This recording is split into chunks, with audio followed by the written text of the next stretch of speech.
I'm Ian Rush and you're watching the Redmen TV. Hello, welcome to the Redmen TV. It's the Uncensored Match Build Up show at Liverpool's first away game in the Champions League in like 5 years. We're playing Basel. I'm joined by Ste Hoare, I'm joined by Mike Kennedy, and I'm joined by Dan Kennett. So look ahead to this game. My panel of Swiss football experts. Yeah, that's us. That means there's lots of holes in our knowledge. What we don't know about Swiss football isn't worth knowing. Yes, that's right. So there's basically nothing worth knowing. Steve, hello. It's an interesting one this year because I think when we looked at the group, a lot of people looked at our Champions League group and went, "Fucking hell, piece of piss. We're going to cruise through this. Real Madrid are the obvious sticking points." And then we had a really, really tough game at home against Ludogorets, and we've not been in great form in general. Are we right to be a little bit more cautious now than maybe we were at the time about Basel? Real Madrid hammered them. That's one thing. Wiped the floor. Like it wasn't even close, was it? And or they walked the park with them, as Chris invented after the game. Exactly. Yeah. So team up the stride there, but and Ludogorets are a better team than we thought, and I wouldn't be surprised if teams drop points in. Well, they're going to play Sofia, aren't they? Yeah. But against them in Razgrad slash Sofia. Yeah. Bulgaria or whatever. But this is the defining game of the group, I think. Yeah. I genuinely think if Liverpool win this game, I think we qualify. I really do, because I think we'll get something against them at home. Just to clarify for anyone who's up on stats and figures, we don't actually qualify if we... Not mathematically, but I think I'd expect Madrid to beat Ludogorets, and two teams on 6 points and two teams on 0.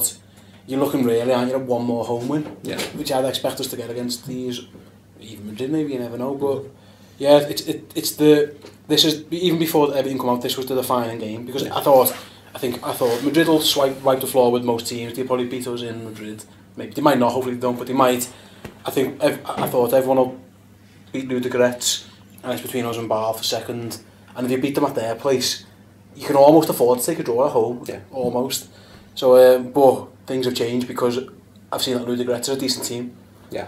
But it's the biggest game. Not glamorous, but I think it's the most decisive or important game that we're going to play in the group stages, and it'll be a tough game. I haven't seen I'm being the Swiss football expert that I am. I know that they've played the first 9 games. They won all 9 of them, so they're obviously a decent little side. I know they've got a game as we record later tonight against the mighty Fun. So it could, the wheels could have all come off. Let's look at it from the positivity. I think Steve's right there, Mike. I think this is, particularly the away game in this as well. It's a real test because what we've seen so far this season is that we still don't know what Liverpool are going to be like this season. You know what I mean? With these added pressures, going away in a European game like that in years gone by under the Rafa Benitez, the heyday of Rafa Benitez, you'd be like, Sam, we'll go away, we'll get a win here, we'll get a 1-0 or a 2-1, and we'll come away and everything will be fine. This is it's like virgin territory for Rodgers here. Yeah, it'll be fascinating to see, especially because there's such a young team. For fans of the club, where obviously our kind of tenure with the club is obviously longer than the players, so we've seen it all before. Yeah. But actually, in lots of ways, this feels like the beginning of a whole new era for the football club. Since Rodgers has come in, and now he's made the signings he's made this summer, it feels like actually he's got a whole group here that he obviously believes in. Young players, pay big money for some of them. So this is really the start for a lot of them. So it'll be fascinating to see how it goes. Yeah. But I think what the Ludogorets game showed us is, actually the standard's actually quite good. Yeah. It's like, we're in the Champions League now. Actually, the teams are quite good. So we all expected to roll Ludogorets over, and they were a decent team. Basel have had some good results in recent years. Okay, I don't think the team they've got now is as good as they had maybe two years ago, but I don't think it'll be easy. I'd take a squeaky 1-0 Rafa-esque. I think we all would, wouldn't we? The question is, though, Dan, do we have that in us? Do we have the ability to go there and get a pragmatic 1-0 defensive? On the evidence of this season, no. No is the answer, right? On the evidence of Rodgers' whole management, I don't think 1-0 is on the cards at all. To be honest, you say that, Dan, but if we have a fucking Phil Jagielka, we might. They could have sneaked a 1-0 against. Last time we played in Switzerland, it was against Young Boys, and I think it was 5-3, and it was the most calamitous game of defending I think I've ever seen. It was. It's like. Right, we all wanted this because they were the standout team in Was that the game when we came from behind against Young Boys? Andy Wisdom scored in that game. Hello, Paul. Crowbar. He went there. You know what? We got a once in a lifetime opportunity to legitimately use that phrase to make 2 years ago. To make a paedophile joke. Right. You know what? Genuinely didn't get it. I was telling Anthony Wisdom scored and then I realised so I got to hang on a second. I feel there's a pun being made. The pun centres are not well attuned since you've had Jackie Ellis knocked me off the track. So anyway, Dan's making a proper point about football. I forgot what it was. Sidelined me again. It was in. Yeah, can we, as you say, but based on what we've seen from Brendan Rodgers in Liverpool, you won't expect us to go there, park the bus and come away with it. As I said, what with Mike, it's version 10. It's going to be really fascinating to see if we can start to do this kind of thing, because we can't. The one thing we can't do is go there and be wide open, right? Because their crowd will be wide up for it. They've beaten Chelsea at home and Spurs at home in recent seasons, right? In big games. So they're no mugs, right? And if we go there and be wide open and don't perform, which we haven't done either, we could get. It could be a very bad result. For me, it's a must not lose. By hook or by crook, we got to win. We got to get a result. But if we win, I think it really does open the group up for us, and then we can think in terms of winning the group. And if we've got pretensions on the competition, we need to win the group, because it's something like in the last 3 seasons in the Champions League, 21 out of the 24 teams who've got to the quarterfinals have been group winners, right? Because that group winning the group and getting the second seeded teams in the round of 16 is massive. So if we win this away in Basel, then we can think about, okay, can we actually win this group? And then win the home games, and then we're in a good spot. So it's a must not lose first of all. Can we get something out of the game? Great, but it's going to be fascinating to see how he sets this team up. I think that's the thing with previewing a game, that we've got no idea how we're going to play. Yeah, it's Roger. It's his first away Champions League game, because he's done the Europa League, but the Europa League was it was mainly the reserves, and there was mad games. It was mental. And then we went to Zenit when it was tough, and we got stuffed. Exactly, we tried to dog it in Zenit and didn't do particularly well. I remember did we lose in Angie as well? I think we lost 1-0 in the group stage, yeah. We finished with Connor Cody anchor in the middle. Oh, listen, I'm not. But when it was really up against it in the last 16 against Zenit, we were just garbage, weren't we? Yeah, that's what I'm saying. We haven't seen it. Rodgers put his full strength team really. Yeah. Apart from the Zenit game, and that's a hard game, anyway. How's he going to play? I agree. I don't think we can go there and just be Liverpool. Well, we're not Liverpool last year because we've changed. But I think, the interesting thing is, I don't think that we're if you just look at the team on paper, or in practice, whichever you prefer, we're not a European side. If you look at the current Liverpool team, we're not set up for Europe. So I think whereas Rafa's Liverpool, even in the Premier League, could see actually they'll do well in Europe. It'll be difficult to beat. Yeah. But I think in our the current incarnation, Europe could go really badly for us, lads. Well, we had that. I said this at the end of last season. Was like, I've got a real fear we're going to go to the Champions League and get annihilated by everyone, because we just don't have that. We don't know how to play that way. That being said, though, look at some of the players we've actually brought in. Albeit like between Europa League and some Champions League experience, like Moreno's got a decent level of experience. Yeah. Markovic he won as the well. Competition last year, didn't he? Won the Europa League. Exactly. Yeah. But it's strange that Lovren's done it with Leon. Yeah. It seems strange almost that Markovic got that game against Everton, because I thought this would have been a far better suited game. I think he's still suspended. Is he still carrying on? He got straight red, 3-game ban for fighting. He wasn't even playing. No, he came off the bench and he threw a punch at him. That's amazing. Scaffold on the touchline, yeah. Bench is cleared. Where is that? Where's that Markovic? I haven't seen any. There was a lot of that. I watched that Benfica Juventus game. Was it mass there was loads of needle, loads. Yeah. Proper narking. Fair play. But even like I think Barini would suit European football perhaps better than he suits the Premier League to a certain extent. I don't know. There's a case to it that he could come in and we could maybe do. I don't know. Maybe have a bit of a smash and grab. And I wouldn't be that surprised if we go free at the back. I wouldn't be that surprised. If I would shout. I would be. I don't. I don't know. I think I wouldn't be hugely surprised if he went 3-5-2. But then he's like you say, then he's relying on it. I wonder if we could see if we'd see, we talked before about Gerrard on the other show, whether we could see Gerrard rotated out completely, Lucas come in with Henderson and Coutinho ahead of him, and if we play Coutinho deep, we'll at least got the capacity to counter with the passes. I'd be amazed if Gerrard didn't play. You don't think for this one? I wouldn't. Well, I don't know.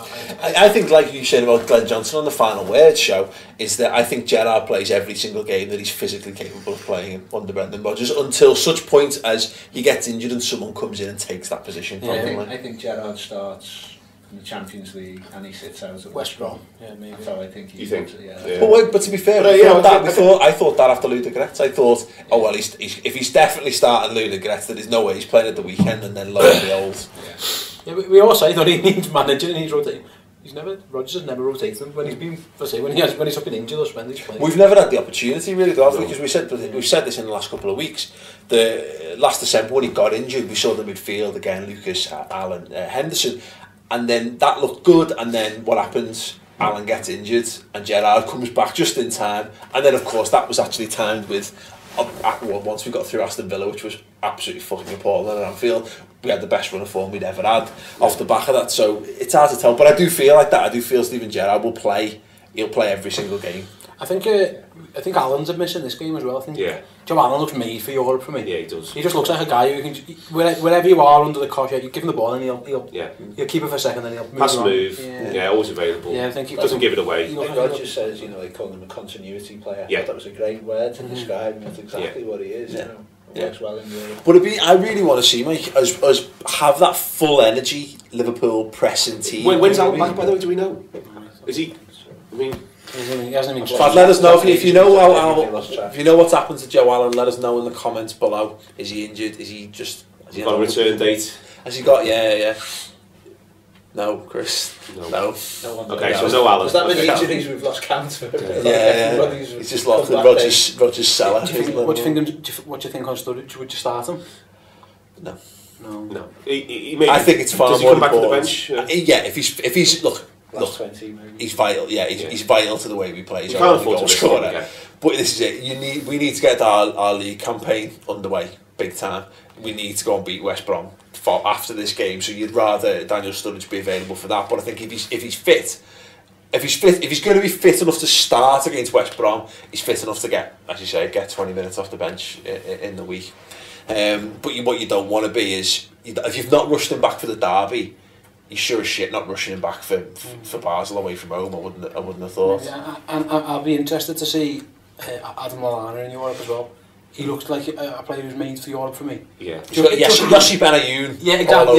Rafa would pick Yossi, wouldn't he? Lallana looks like a player who could actually play like 40, 45 games in a season. You know, he looks like that. Kind of high, like a Henderson type of player, or Suarez, or never. Well, look at the games he's gone through recently. He's trying to get back to fitness, and I thought after the Middlesbrough game, there was no way he would have played against Everton, and he's come through the full 90 there, probably with the best work rate of anyone. Yeah. So you wouldn't doubt if he could come in and do 2 games in the week and do another full another 180 minutes. Interestingly, the last time we met Basel, November 2002. Don't remind me. Yeah, away from home, of course. 3 down at half time. Yeah. And came back to draw 3-3. Well, I mean, it goes to show you if a defensive coach like Houllier can go there and be 3 down at half time, then we underestimate this game at our peril. Yeah.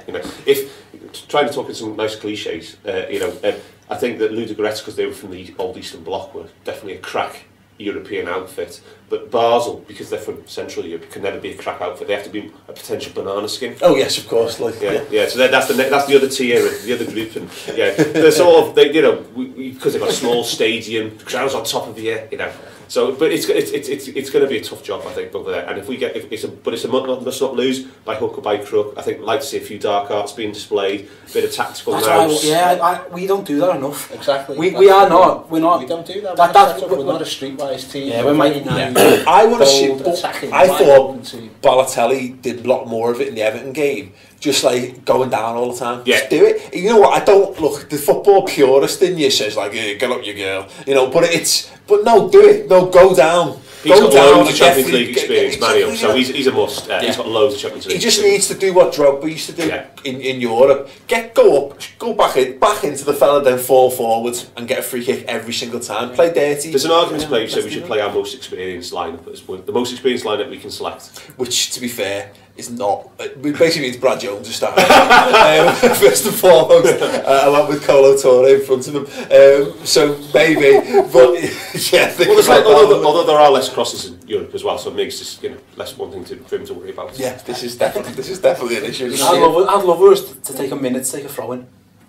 You know, if it's 0-0 and it's like 60 gone. Take a minute to take a throw in. You don't have to run and grab a throw in. Did you notice Mignolet taking a long time over his goal kick second half? Yeah. That's what we need to do. Just be proper. It was purity in that, wasn't it? Chelsea gets to the semi. Mario's walk-off had to be subbed. Chelsea gets to the quarters or the semis every year by being just horrible. Yeah. Take age. Just know the score. Take your yellow cards. Take the free kicks. Take your time.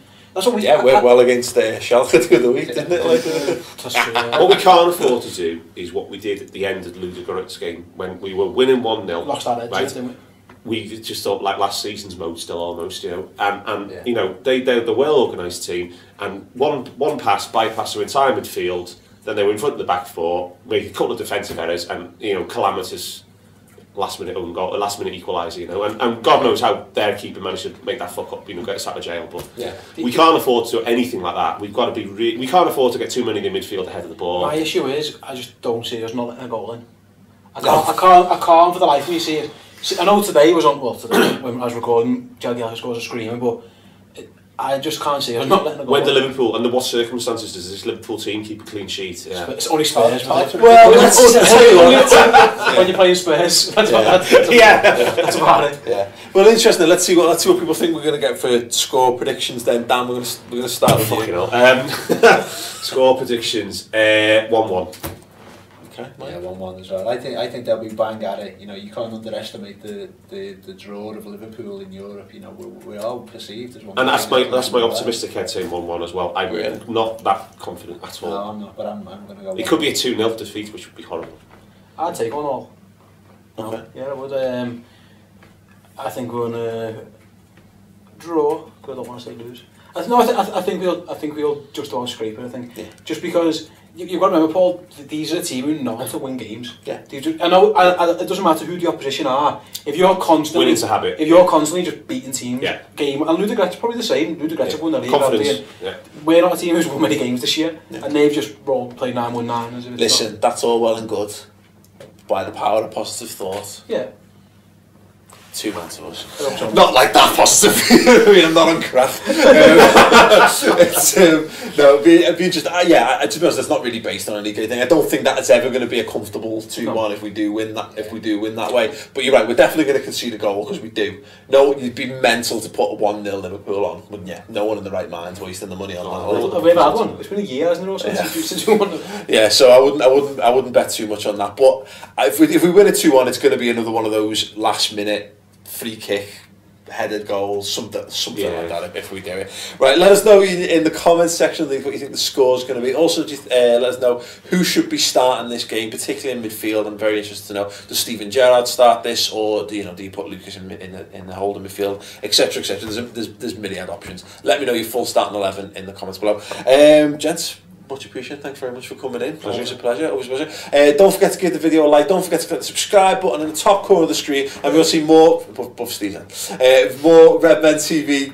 That's it. Redmen TV goodness. Go over to redmentv.com. Check out our subscriber shows. They're free for a month. Loads of extra in-depth analysis from the boys and more. It's boss. Go and do it. Go and do it now. Anyway, thanks very much. We'll be back with a live show ahead of this game on Wednesday, which we haven't planned, but I'm sure it's going to be fucking spectacular. So do tune into YouTube for that, and we'll see you there. Ta-ra. Meant to do with a strike like that. I've had kicks in the dick that I felt better than that, mate.